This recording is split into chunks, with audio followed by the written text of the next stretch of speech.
you everyone for coming and your support. We can't do this without you.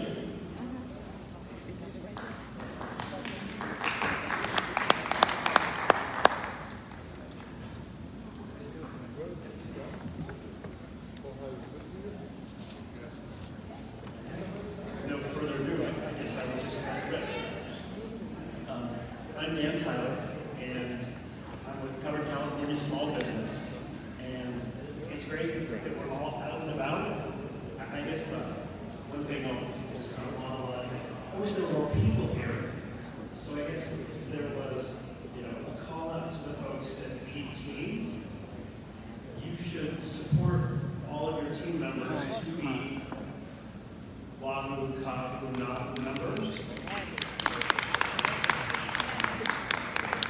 We do that at CCSB. All of our people pay for all of their memberships, and so for those of you that do not do that, please do so. So I'm very proud to be able to. Just to introduce the CCSB folks, we have Rick Friedberg and Maria Gutierrez here. So that's the CCSB team. We're very, very proud to announce we have some new plans coming 7/1. Oh, come on. Some Blue Shield Access Plus plans and some HSAs, so please talk to us about that. And so I will introduce our. She's coming soon. Watch. Elisabeth is the founder and CEO of Holistic Caring.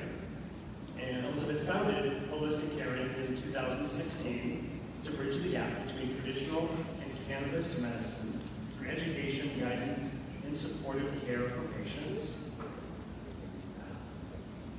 An educational provider for the California Board of Registered Nursing. She professionalizes medical cannabis by equipping healthcare providers to have necessary conversations with patients and to approach cannabis by emphasizing holistic and functional medicine. She believes cannabinoid medicines offer a chance at healing,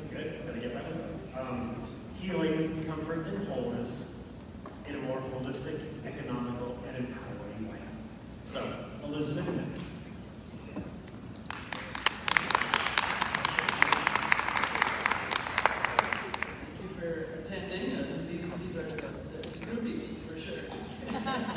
Speak up. Yeah, my name is Elisabeth, and I will be talking to you today about improving health and well-being, CBD and cannabinoids, and lifestyle medicine. Many of the things that you were listening to Elisabeth today, we're going to bring home and integrate them on a little bit of what to do.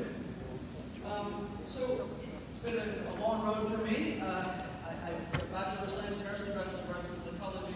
Spent my first 10 years in hospitals when I finished as insurance carrier. So Health Net, Pacific Carrier United, Warner Pacific, and then Apple.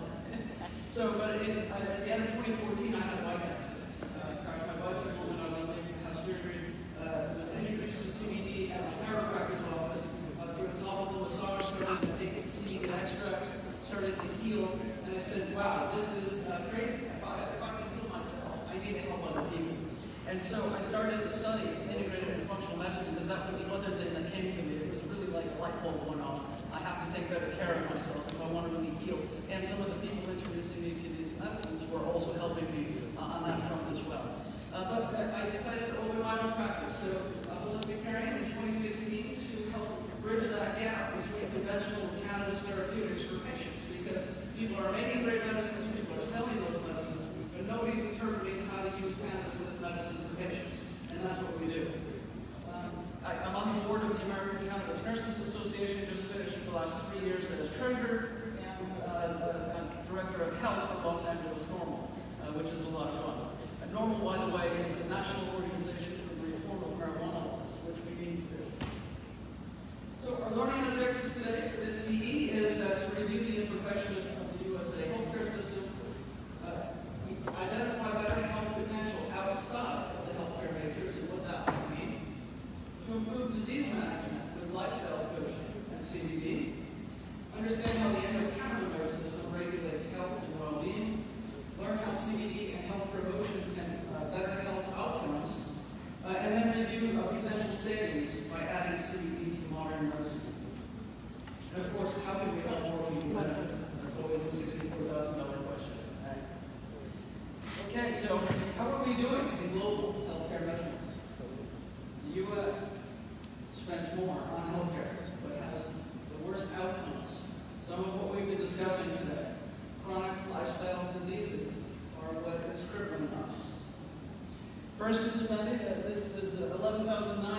The EBN that I just read, the state of healthcare in 2023 proposes that is now 13,800 per capita everybody spending in America. But yet, look at what we're doing in outcomes. Some of the worst in infant mortality, managing chronic disease, and as mentioned earlier, declining life expectancy. So why we're failing in America? According to Munir Agunya from the Commonwealth Fund, Americans live shorter, less healthy lives because our health system is not working well. And we're the only country without universal health coverage. The system discourages people from using services, and affordability is the #1 reason that Americans don't get coverage. Many people skip and delay needing care. We don't do primary care prevention like they do in other industrialized nations. Our public health is kind of fractured. We underinvest as a nation in societal things. They spend their money providing upfront support on care, and we spend our money on sick care. So, I study this a lot. My MBA is in healthcare administration. I'm a little bit of a policy geek. And I love this author, John Abramson. He's had a couple of books, but sickening is the last one. And it really pinpoints what happened in America and how our system has been collapsing. And it really all goes back down to Big Pharma and the influence on medical research and in the healthcare system itself. 40 years ago, roundabout, think about the end of the 70s, early 80s, we had a recession, tough economics. The NIH started to dwindle the funding that they were giving to the research institutions. And now Big Pharma was able to step in.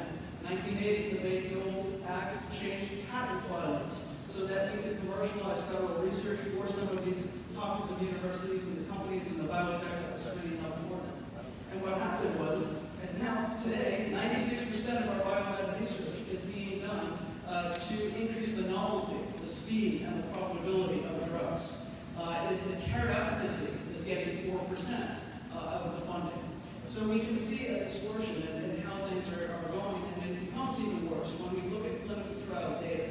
And what we're finding here is that it's now owned by pharma. It's owned by private companies, and not the public good. So we used to be able to have peer-reviewed studies that would be truly impartial data that would be disseminated to trained doctors. Now, that is just in the marketing fluff. And some of the studies don't even make it into what the final results are. They toss out anything that doesn't benefit them.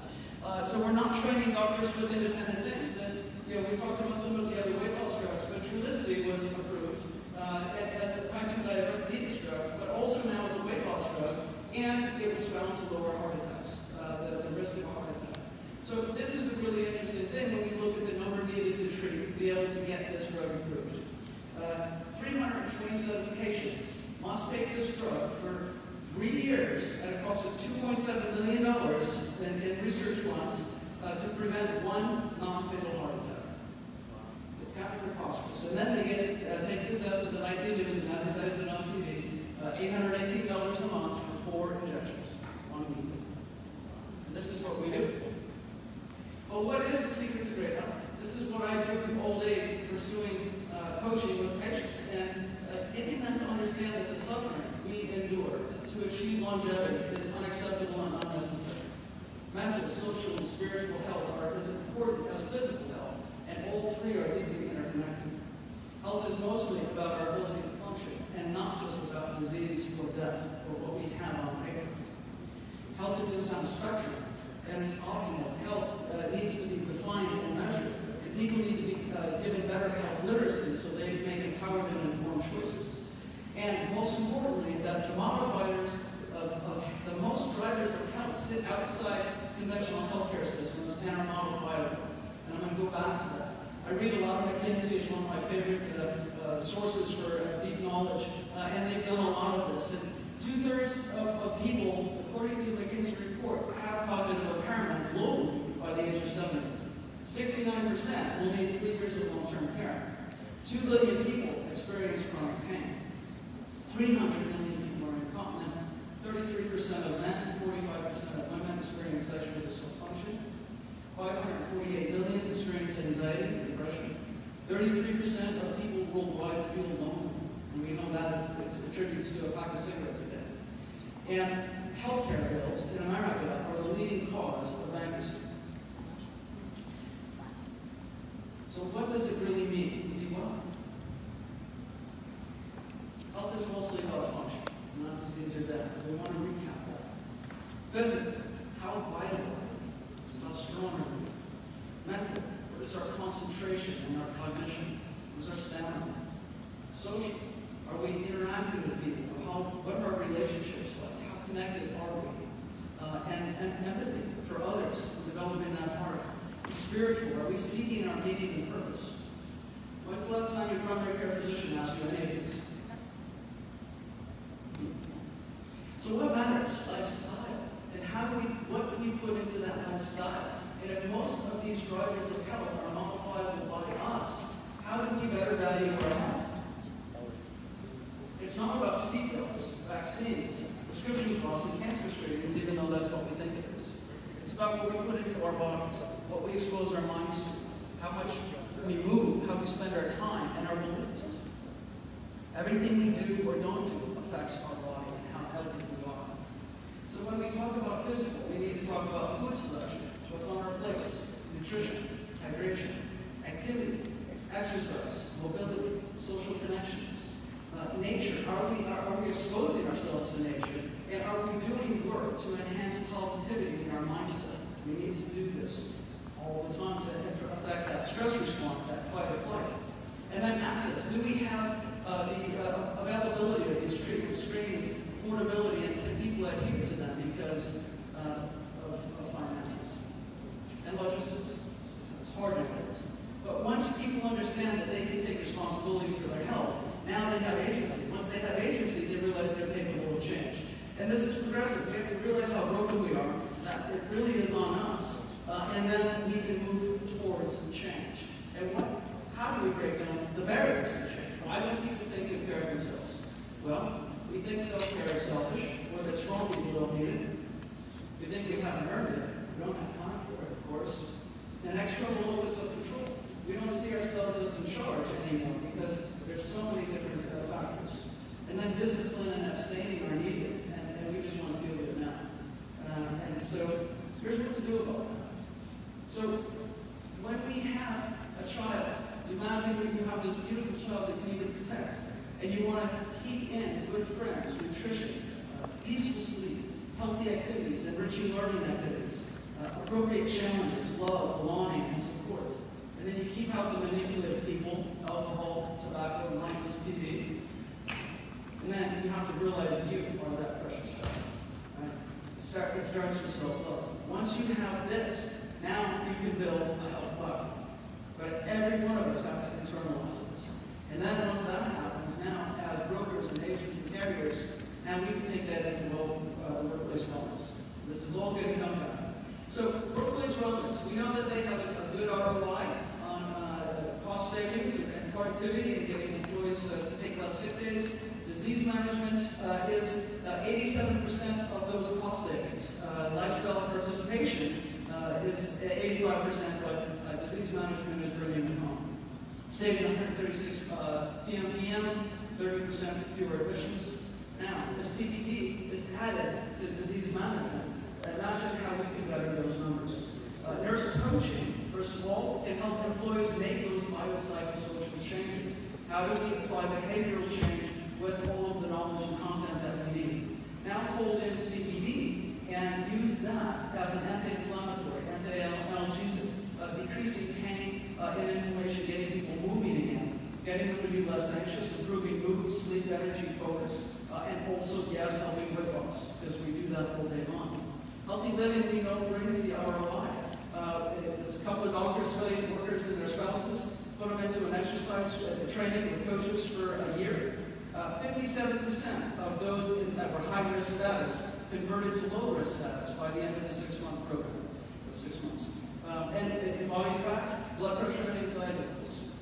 So medical claims declined by 14.21 per participant over the year, and the control group showed no such improvements. So behavioral change is possible with good coaching. Bottom line, we can save money. So what happens in a case like this if you add CBD? Well, a good friend of mine, Dr. Philip Blair, who's now joined our firm, did this experiment a couple of years ago with a self-funded employer group here in California. 36 members of this company initiated the study, 26 finished, and there were 30 positive clinical events. 34 pharmaceuticals were reduced or discontinued, especially 8 of the biologics. And if you look at $301,000 divided by 8, imagine the cost of some of these drugs. Inpatient admissions, procedures, and other drugs, for a grand total of $537,000 in 1 year. This is nurse coaching, dietitian coaching, lifestyle management, and CBD. Dr. Phil Blair now has a new company, BCP, and he's working with beta-carotene alpha, which is also something that is going to come in on the same endocannabinoid dome, which we'll talk about. So it's really fascinating things. And by the way, how they did this experiment was you build in the cost of the CBD with the nurse coaching. So that's what the charge is to the employer, and then the CBD is free. Because it's still, it's legal based on the 2018 Farm Bill, but we want to give the employer all of the screening that we can to decrease any kind of worry. Okay.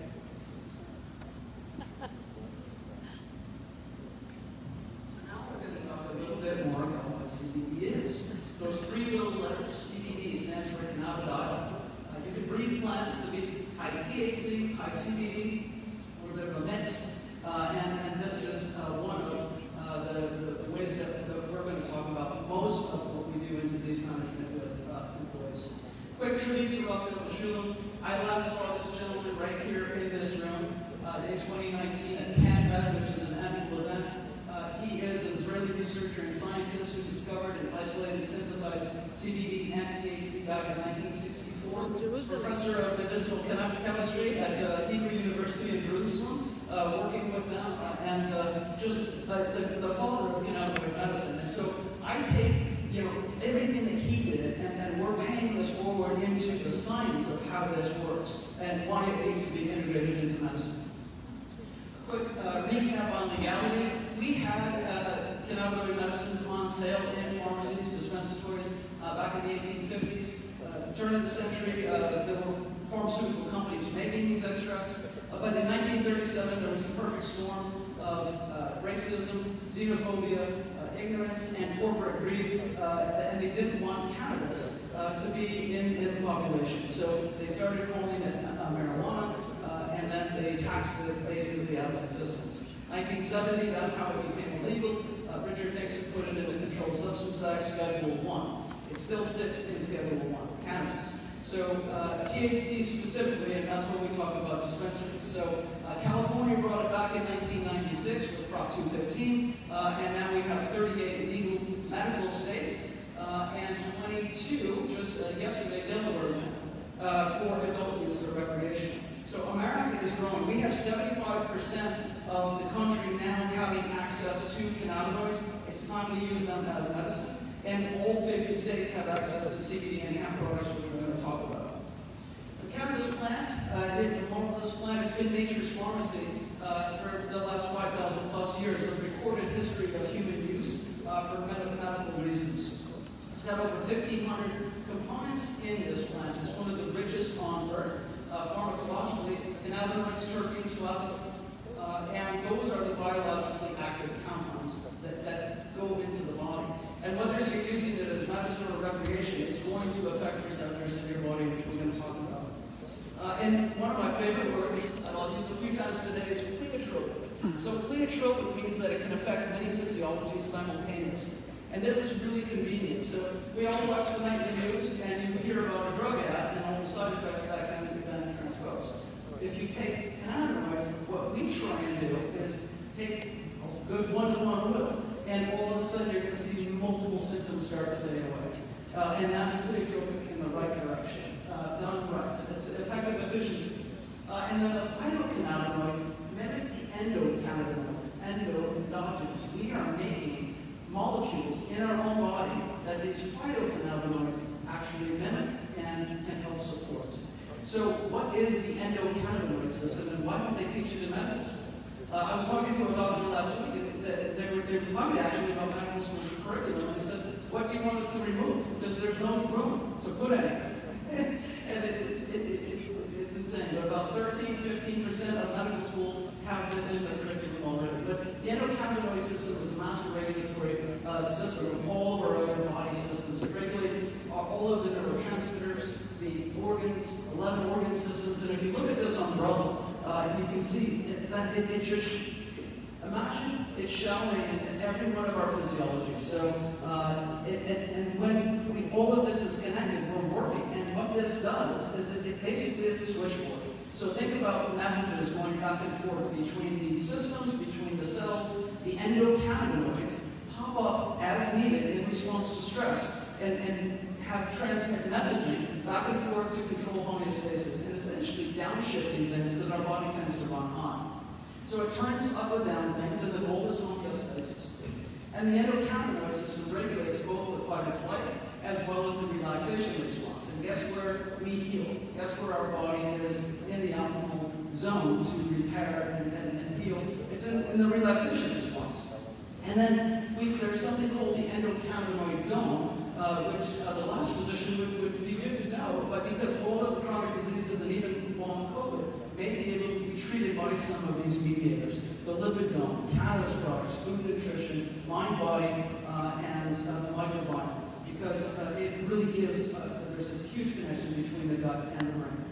And the endocannabinoid system, this is how the messages would be transpired. So presynaptic to postsynaptic is the normal flow of transmission. The endocannabinoids are manufactured on demand, flowing backwards, plugging in, and then changing the physiology of the transmission count.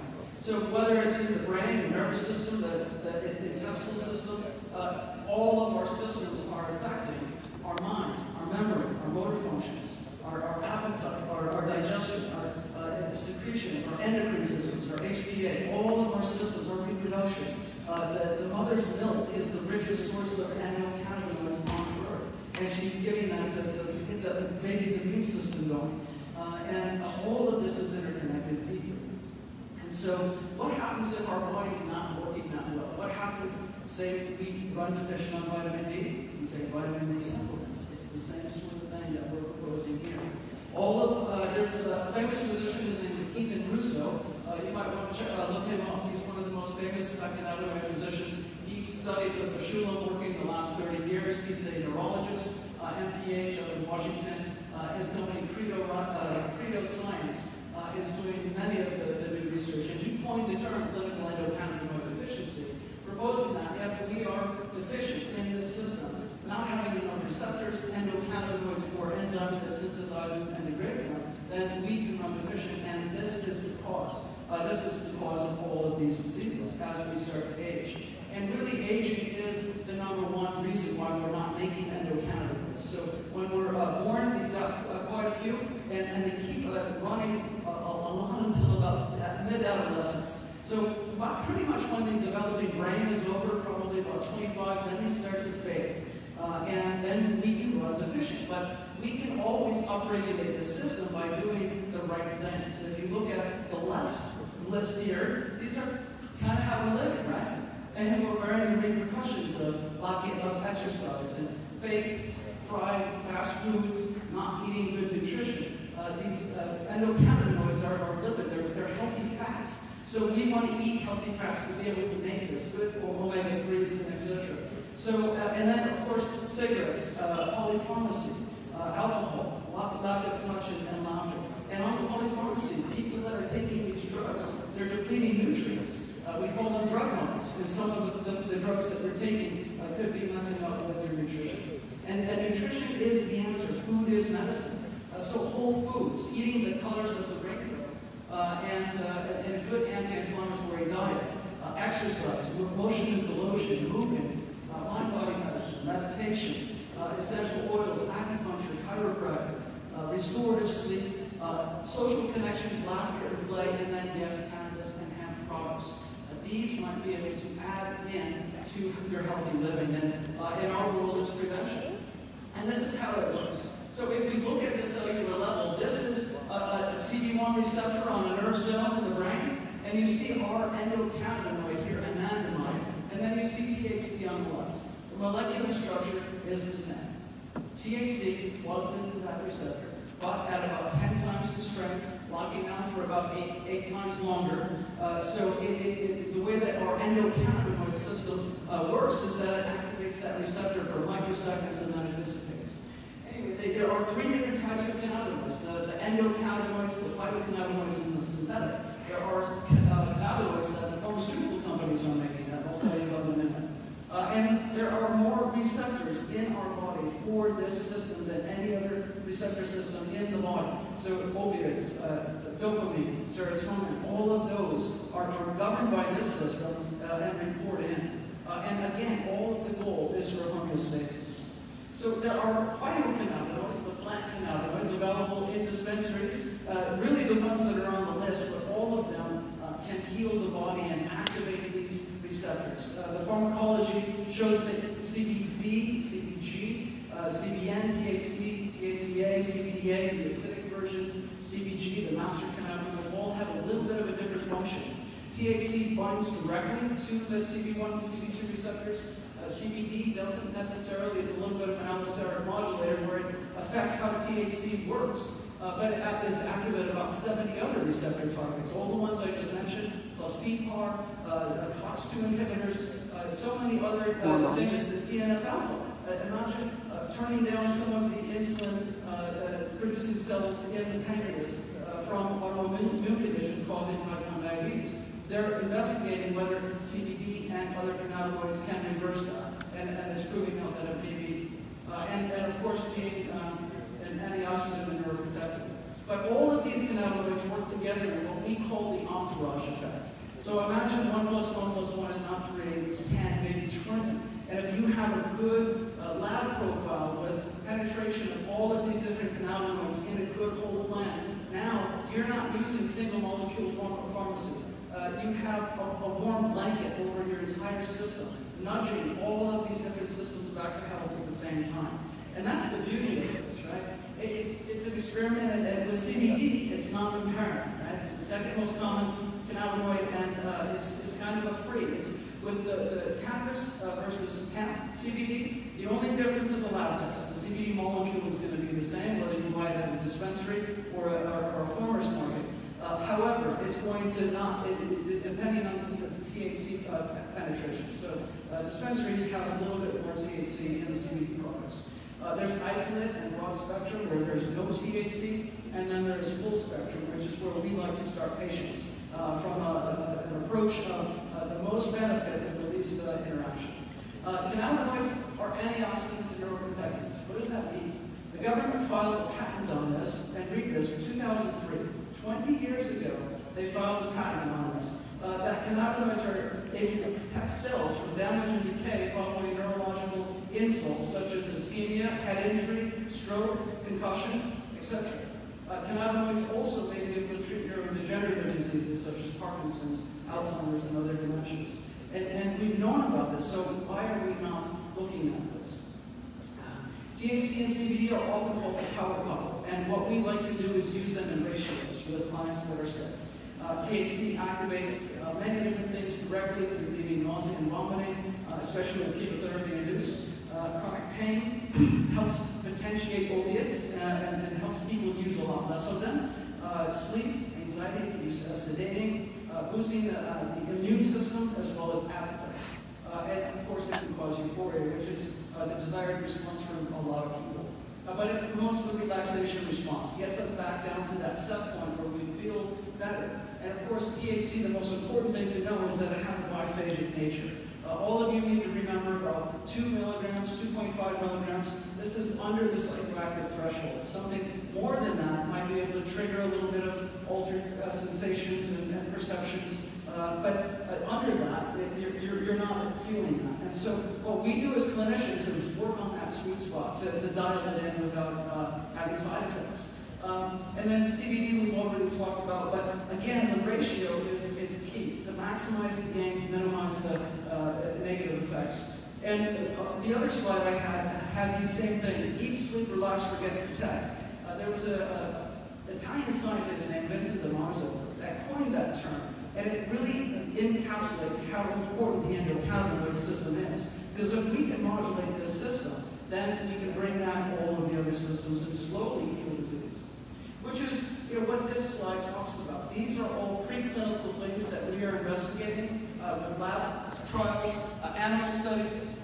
Again, CB1, or Schedule 1, impairs us from doing a lot of clinical trials here in America with this plant, but more and more research access is being granted.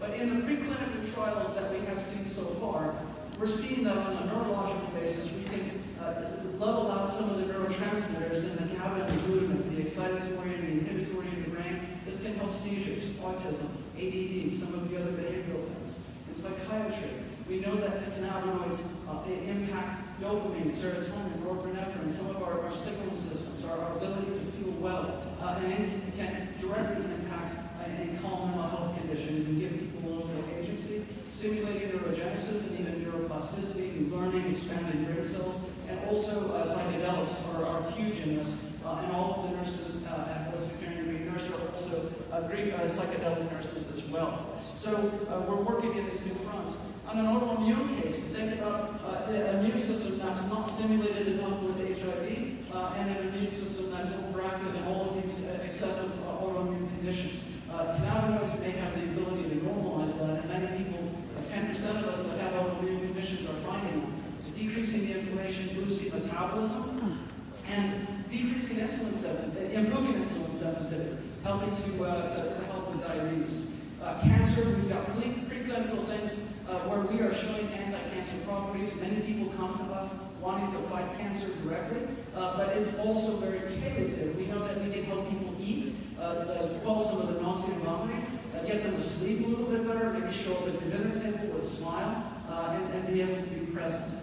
Alzheimer's, there are studies that show THC can strip away some of the beta amyloid plaques, as well as slowing the progression of the disease, and being palliative. We know that we can inhibit agitation and anxiety and improve staff burden in nursing homes. Parkinson's, reducing tremors, improving mood and sleep. MS, there is an approved pharmaceutical in 30 different countries called Sativex that treats MS spasticity. Not yet approved here in America, but it's a 1-to-1 CBD-THC medicine. And then, of course, chronic pain, the #1 condition people come to cannabis for, to bring down the chronic pain and to help wean off opiates. And cannabinoids do have the ability to do all of that by turning down the nociceptive signaling, having anti-inflammatory properties, as well as potentiating the other drugs, showing that opiates work better at lower doses and not even impacting the opioid levels. So it is just a modulating, and a lot of these receptor targets are on the same cell membranes. And in addictions, they're studying how CBD can be balancing, reducing cravings, and helping people to quit other things. The word that I love, pleiotropic, a case study of a 60-year-old woman we saw who was struggling 25 years with fibromyalgia. A bunch of different pharmaceuticals, left those alone for a while, slowly addressed those with her prescriber, but added in some CBD capsules, 1-to-1 tincture to help with pain, inhalation, topicals. But if we think about chronic pain, we were turning down signals of inflammation. The polypharmacy, and also one of the most important things is to wean some of the short-term steroids that she was taking, she was able to cut opioid use, anti-inflammatory. Many of these cannabinoids that we can pull in and out of these formulas are able to reduce the inflammation, which, as we talked about with the Kaiser doc, inflammation is running rampant, causing all of these things. The GI imbalances. Some of the people using THC can slow down some of the gut motility, helping IBS, Crohn's, colitis, etc. CBDA can calm the microbiome. CBG is also very good for the gut. Emotional issues. CBD is a direct agonist of 5-HT, helping us make more serotonin. Right? Same thing with serotonin receptor inhibitors, reuptake inhibitors are trying to keep more serotonin in the system.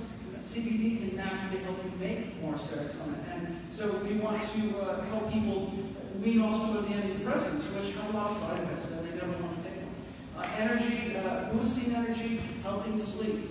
There are different formulations that can help drive, and that is a lot of the terpenes. You might have heard the terms indica and sativa, right? So, and these are terpenes along with cannabinoids that you can combine in different formulations. And of course, women's issues, softening some of the effects of menopause, sleep issues, hot flashes, seeking lower body temperature. It can help us have better sleep. Can that help somebody sleep through some of these inconveniences? Yes. It's of course, cannabis can be an aphrodisiac, especially inhalation, small doses. So we're here to change the narrative with education, right? So is it recreation or medication?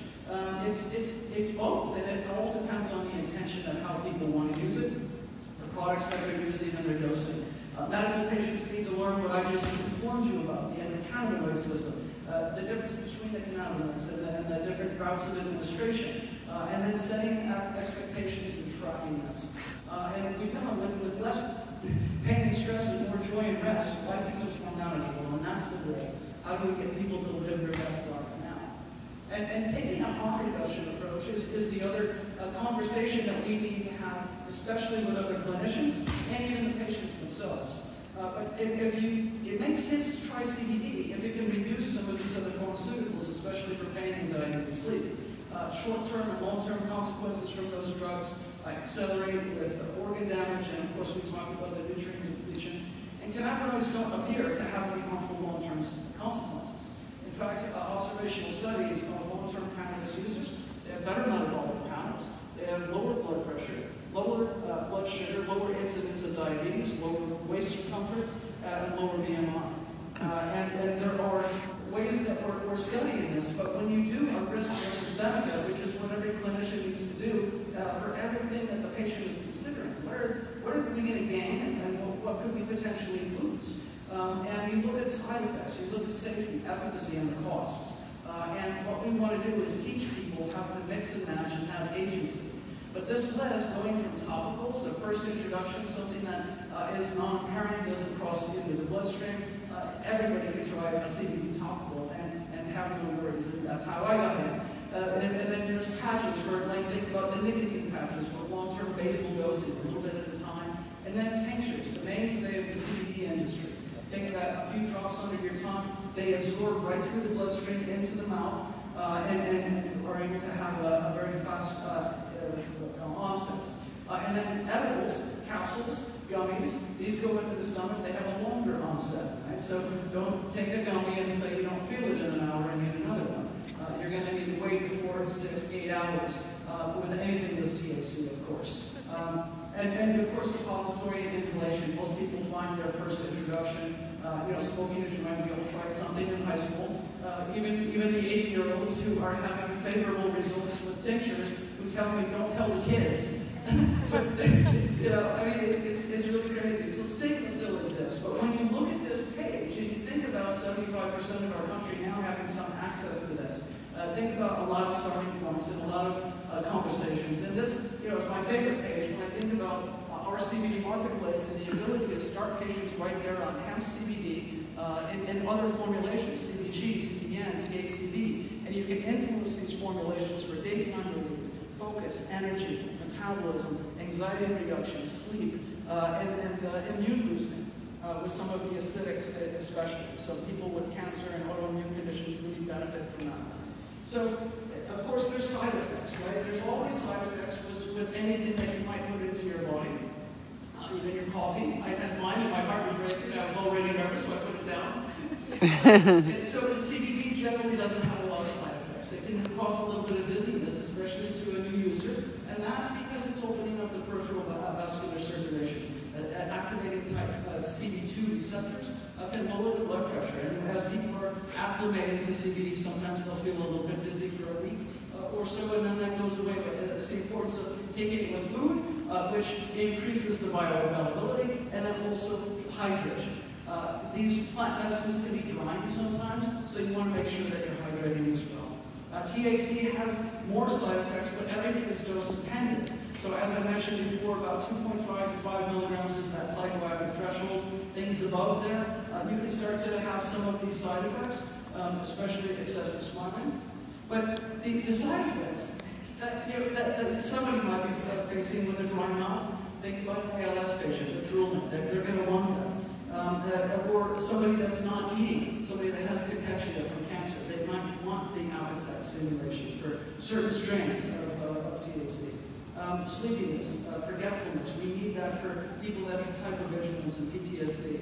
And cannabinoids can activate receptors in the brain and the amygdala to turn down that fight or flight, and the hippocampus to turn down some of the aversive memories, healing PTSD over time. It can also make it worse with excessive use, so it has to be clinically monitored. And that's really the takeaway. You know, this is not just a candy shop. If you do this with clinical guidance, we can really get something. There are minimum effective doses. We call that Goldilocks dosing. So enough of a potency to have a therapeutic outcome, not too much to cause impairment or to cause side effects or a high.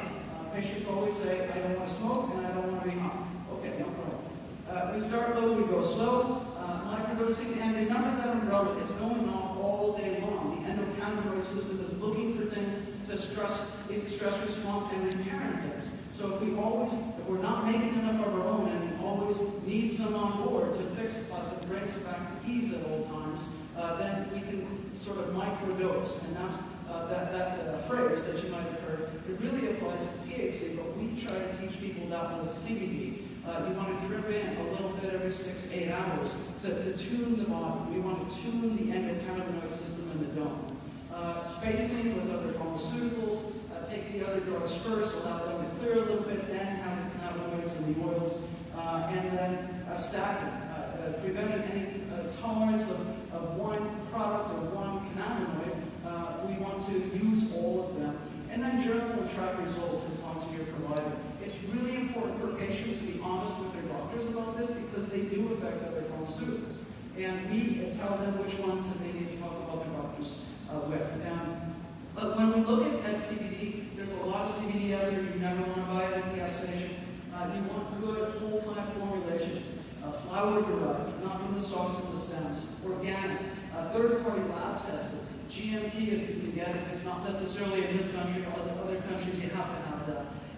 Accurate labels and being able to understand potency. Somebody could say, take a dropper of CBD. Well, is that 3,000 milligrams or is it 300? Because that dropper could be either 10 or 100 milligrams. And that matters to certain patients. Don't go cheap. CBD is expensive to produce when it's done well, but it's worth it. And then call a free nurse line. We have a nurse line that's a triage line where people can call and say, how do I get started? Could this help me? What do I do? And we take care of them all the time.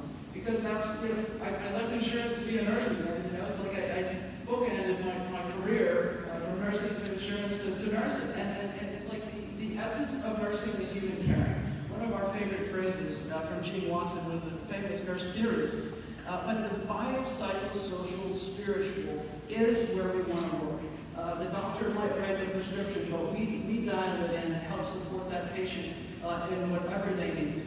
So we're hardwired to respond to these supplements. Cannabinoids have so many therapeutic properties. We haven't even started scratching the surface yet. And chronic illness is costly and poorly managed. Patients need help now.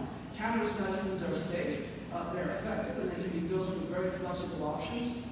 And it shifts our healthcare system from sick care to pursuing health and well-being, which is where we need to go. And we might save millions of lives and billions of dollars. And on the dollars, I always like to talk a little bit about some dollars and cents and talk about the cost of these, because it is out of pocket. It's not yet paid for by insurance. We're going to work on that. But essentially, think about $150, $200 a month being the budget that somebody's going to need to really give this a good shot, between a couple of good tinctures, maybe some inhalation or topical, and that sort of thing. So they're able to have inside, outside. And that's what you always want. Think about taking the CBD oil to fix the internal inflammation, and then the topical to reduce the surface area of inflammation. And that's really kind of how it works. This is our first FDA-approved cannabinoid. It's called Epidiolex. It's purified CBD. It came out in 2018 when it passed trials, and they studied this a good 15 years before it was approved. But it is on sale, and it's $35,000 a year, so $3,000 a month. And when we work with families, they're like, maybe it's not even covered. right? And it's only approved for two things: refractory seizure conditions, Lennox-Gastaut and Dravet syndrome. So think about the kids that are having 300 seizures a day. This is what this drug is for. Some of the kids that do have access to that respond some, but not enough. And we can fold in whole plant medicine. So now they have more than just the isolate CBD, and it works better. But we can also take them to a dispensary and allow them to get medicines that are going to be a heck of a lot cheaper, just in the same potency. So if we're looking at comparing and contrasting the cost, here we can have a lesser price of CBD. However, it's still going to be out of pocket. So now we've got to look at the benefit structure. And then the pharmaceuticals, sometimes they're less money, sometimes they're more, when we're doing a comparison of what you're spending versus here. But I have a dream that one day it's going to be covered. and all of these benefit structures, and people maybe can buy this as a rider, and it's built into some of the disease management programs. Somehow we got to get people some cost, because access and affordability are two of the biggest issues that are barriers to giving people access to this. And of course, the ECS counselors, we need to be able to coach people through this and not just leave them on their own in a dispensary with a bud tender, because that's not, they can't talk about medicine. And so pharmaceutical companies have a lot of worries, because people that do fund this to be a therapeutic option for them start weaning themselves off of a lot of these other pharmaceuticals. And that is, you know, the coup de grace. That's what we want to do. We want to get the savings. Medicare and Medicaid started seeing it immediately once Denver and Colorado, Oregon, Washington, California, these states started legalizing, federal dollars started being saved. And when we think about dollars, how do we better value our dollars? We talked about how do we value ourselves, how do we take care of our own precious child and make better decisions about ourselves. Now, how do we value our dollars? Well, like at our practice, we're sitting down and working. Dr. Blair and I are going to be going through all of this with a cost comparison.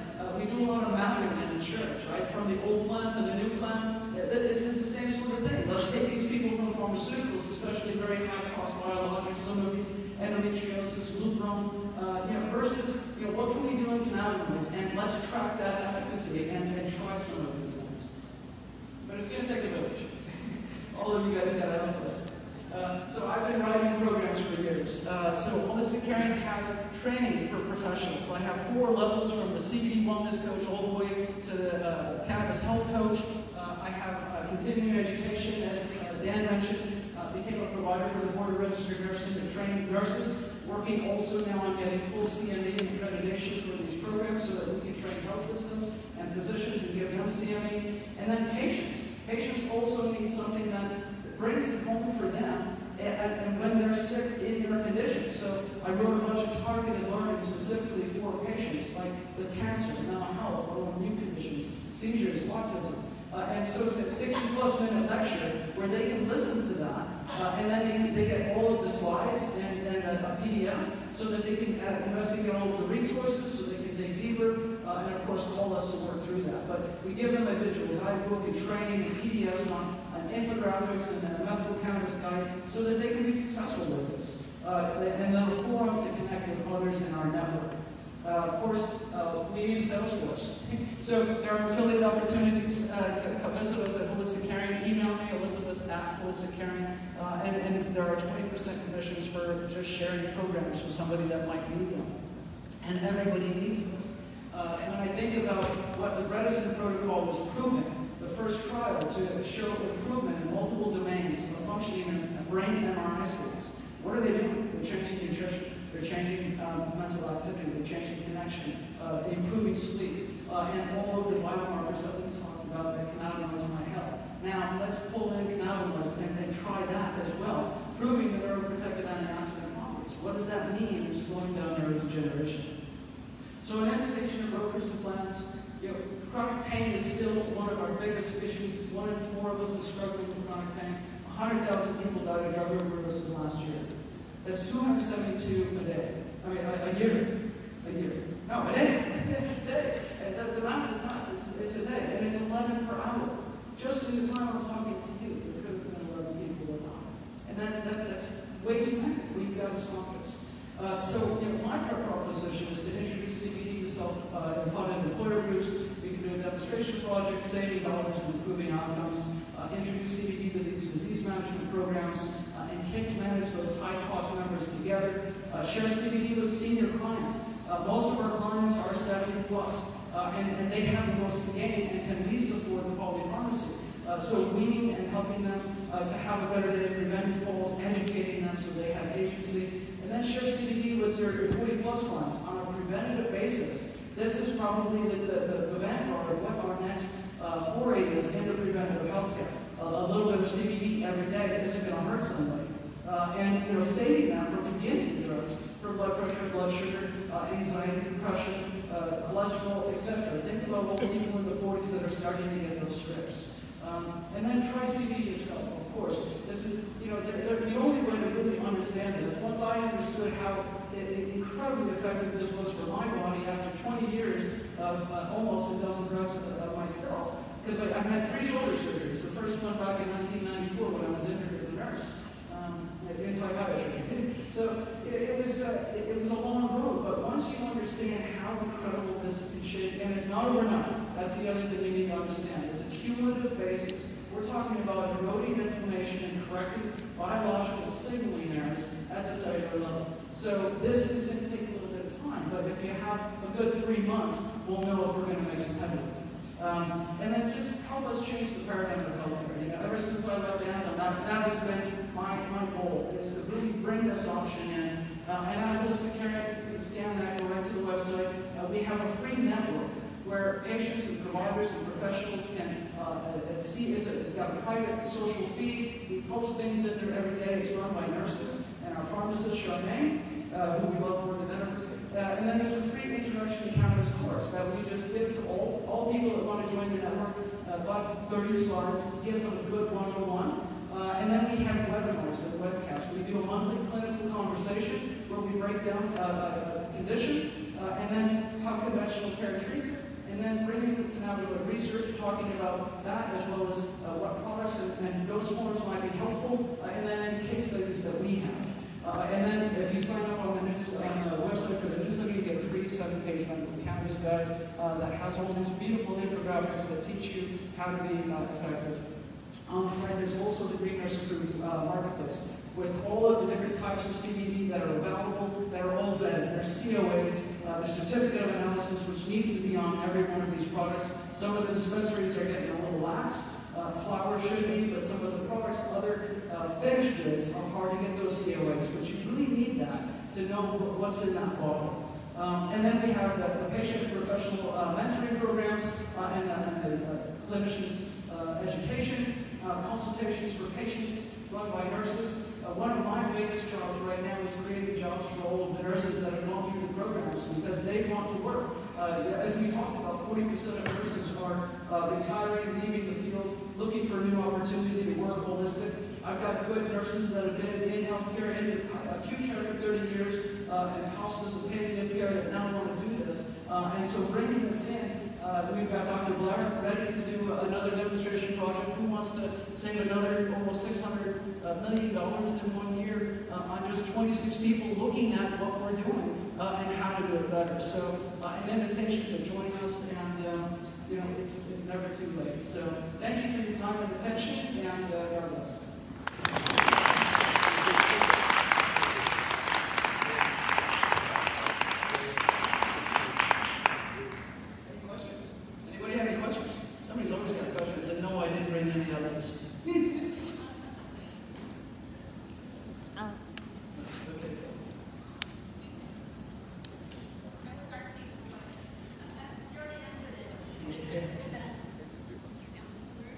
Was it answered, or did you still need?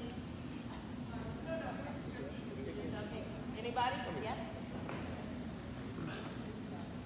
What's the potential for addiction? Maybe you mentioned it and I missed it. Yeah. Yes. So in addiction, we're looking at this in several different ways. First of all, just the ability of CBD in its own to be studied for this. Isolate CBD given to rats. Think about hitting the morphine button. When CBD's on board, they don't hit it.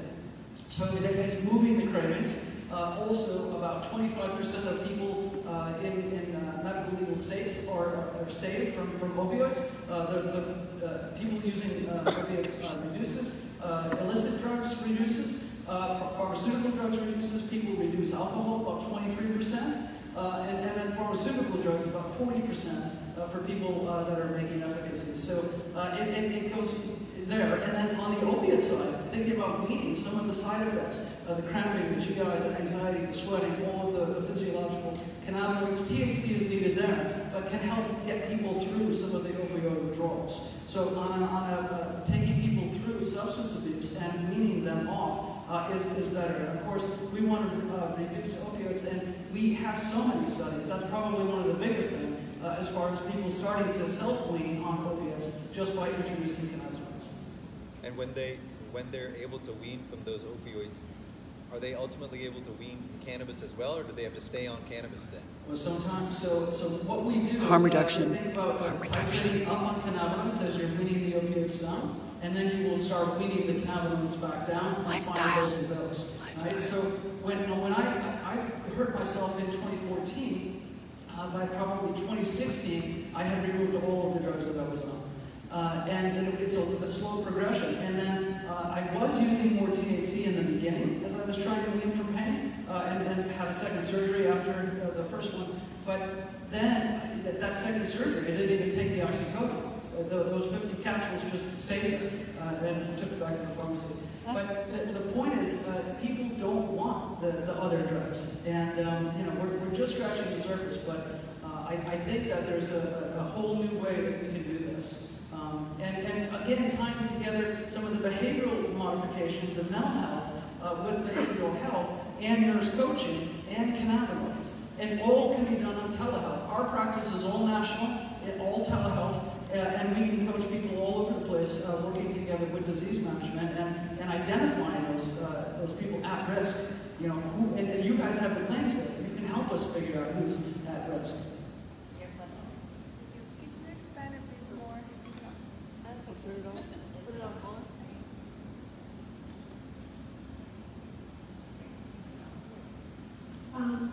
Could you expand a bit more about how these ingredients can help someone that already was diagnosed and started being treated for dementia, maybe within a year, and now is showing more and more the symptoms of this condition? Would that be something that can help?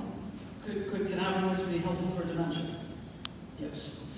So last week we spoke in San Diego for the Aging Life Care Associates. There were 350 people in the room, all care managers, very anxious to learn about cannabinoids and dementia. So think about CBD as a neuroprotectant antioxidant, and that is balancing out the excitotoxicity in the brain as well as helping to preserve function, and that might help slow progression. And then THC being able to strip away the beta amyloid plaques. THC also inhibits acetylcholinesterase. Acetylcholinesterase breaks down acetylcholine. Acetylcholine is needed for memory.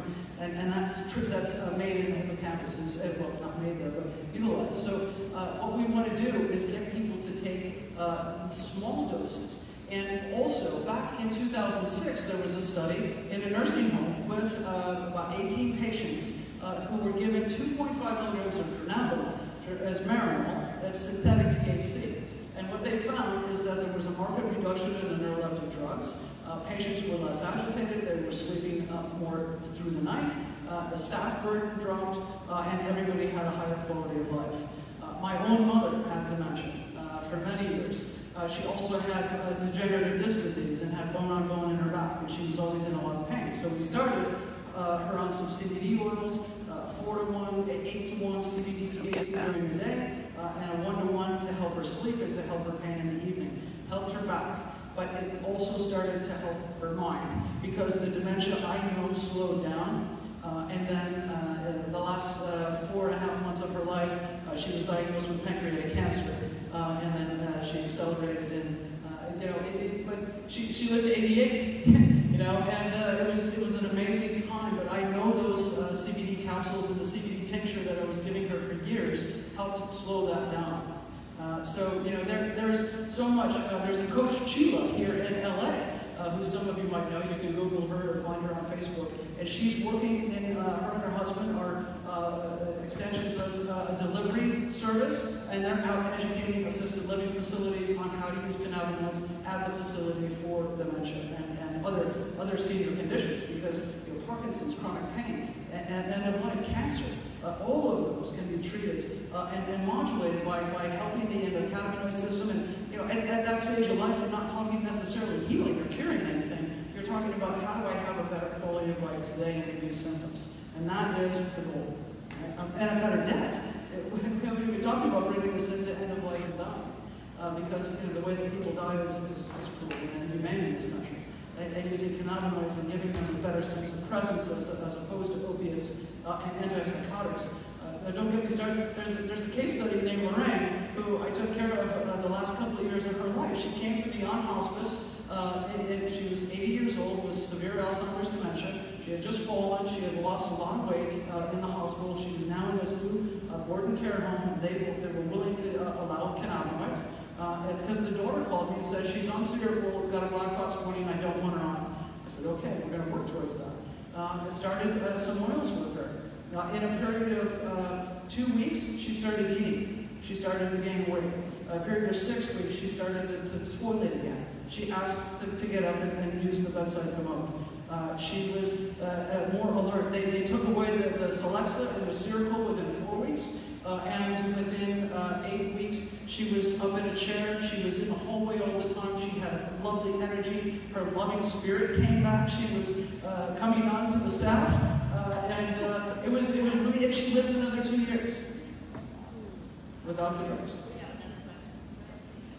Before I ask my question, Elisabeth, I want to thank you because you changed my life. Sorry, you changed my family's life. Because she referred me to a very good CBD source. And someone in my family who was on antidepressants is no longer, because they're on CBD capsules, so thank you.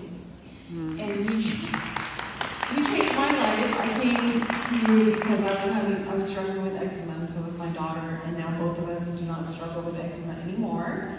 And I am no longer gluten intolerant because of the tincture I take every day, so thank you. I do have a question though. So one of the struggles I have with another family member is they will acknowledge like the CBD cream for pain, but then when it comes to the pharmaceuticals that they're on, I get the argument of not wanting to try anything because I'll do CBD for my topical pain, but I don't want to mess with what I'm taking. What conversation, how do I start that conversation? Well, imagine your body needed insulin. Would you deny yourself that? Think about it. And Coumadin, keep the blood not clotting. There are things that we need to start looking at cannabinoids as part of something that can help modulate the system and keep us in homeostasis, and that's the goal, right? And so if you could introduce something that is safe and a plant, as opposed to a pharmaceutical that has all of these other consequences, that's step one. The other thing I like to do is pull things from PubMed, Project CBD, and share literature that proves how this might be helpful in the other people that have taken the path, that are showing efficacy, and then just give it a time frame too. It's like, try this every day, and it's like a vitamin. If you knew you were deficient in vitamin D, and you could bring yourself up to level, and your immune system's going to work better, and you're going to have better energy and better sleep, would you take it? So it's the same thing. Would you try CBD if you get a good oil that is going to not harm you? And what are you going to be out? $100? It's worth trying. Absolutely. So studies, literature, other testimonials, and then call the nurse line, right? We will talk to them. What is your real fear? You're not going to be impaired, you're not going to be intoxicated, you're not going to be harmed. You might have a little bit of a dry mouth. We're going to manage that with hydration. You're going to take in some food, and then we're going to give you a tracking log, and then you're going to start reporting back to me, and I'll call you every week, and we'll check in, and we can make adjustments to optimize it, because it's not set it and forget it. That's the other thing about cannabis medicine. It's something that you need to continuously revisit. And as he was mentioning, do you take this forever? No, you can wean back down because the body starts healing itself. I've been on CBD almost exclusively for 8 years, and I feel like I have a new body. I mean, from 47 to 57, I'm way better. I'm in the best shape of my life now, and I have incredible energy. And I don't know what that is. I don't take any drugs anymore. But I used to be on hydrochlorothiazide, Effexor, Motrin, 600 milligrams 4 times a day because of all of the shoulder injuries. It's all one. Flexeril, 8 a day. I mean, I can't even believe I drove around like that, but I did. I didn't even realize it because I was numb, but the drugs weren't even helping, and I was always in despair. So, you know, it's crazy when you can think of the potential gain. Why would you not try? We have another question. On disability, which is reference to mobility, do you receive any, I don't know if it's a reference to an authentic decision statement, but is there something that you've been able to share with a medical underwriter or a disability underwriter as far as the improvement into the CBD? No, I'm not sure exactly what, but you mean the efficacy with like disease management? Yeah, well, somebody improving, yes. Say, are you talking about policy underwriting? When yeah, we are underwriting, so when we're we're going to underwriting underwrite? a disability policy. So there's some issue about mobility, but by the use of CBD, it improved. Is there something that could be shared to a medical underwriter? Case study? During the underwriting for the disability in terms of CBD? I'm not sure exactly, but there are several precedents and more common where they're funding the cannabinoids for people that have qualified injuries that cannabinoids are the most effective option for. But as far as disability, I don't know, maybe Dee knows that. We're not seeing it, and people are not being. Now, here's the thing about having a medical card. So that's the other thing that you need. If you're going to do this on a medical basis, have your medical card, keep it current, keep it on you, so that you are a patient. You're not going to rip away some of the medications that if somebody's a type 1 diabetic and they need insulin, you wouldn't take that away. So if somebody's endocannabinoid deficient, shouldn't take away their CBD either, right? And so you have to prove that. But you know, if I had a specific thing, I can email me and I'll look it up and I can get you answers because I'm sure there's something out there in the research. Thank you. Anyone else? That's it. All right, thank you. That was phenomenal. Yay. Good job. Great job. Thank you, Elizabeth.